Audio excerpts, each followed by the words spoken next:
In a striking development on May 22, 2026, the Trump administration has determined that green card seekers must leave the United States to apply for a green card. The Trump administration said yesterday that most foreign nationals seeking green cards or permanent residency will have to return to their home countries in order to apply.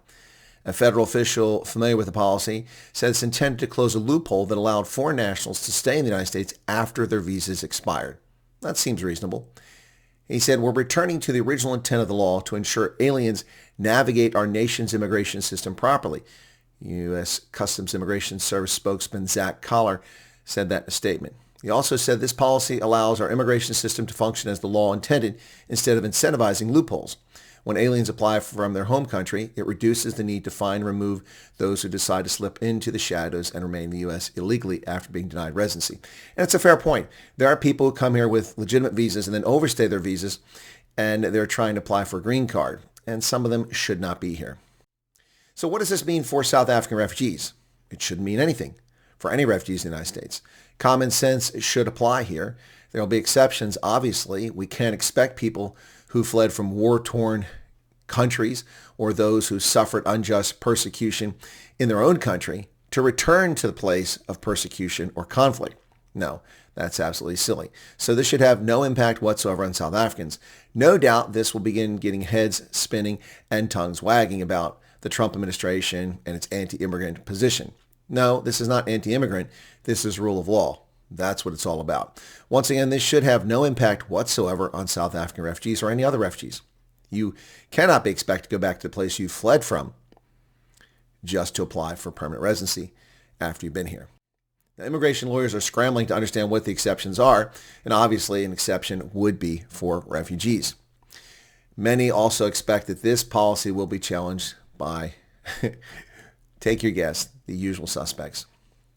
Now, under the new policy, most foreigners, tech workers, and the spouses of U.S. citizens would need to prove that they have extraordinary circumstances to apply for permanent residency within the United States, or else they risk being denied.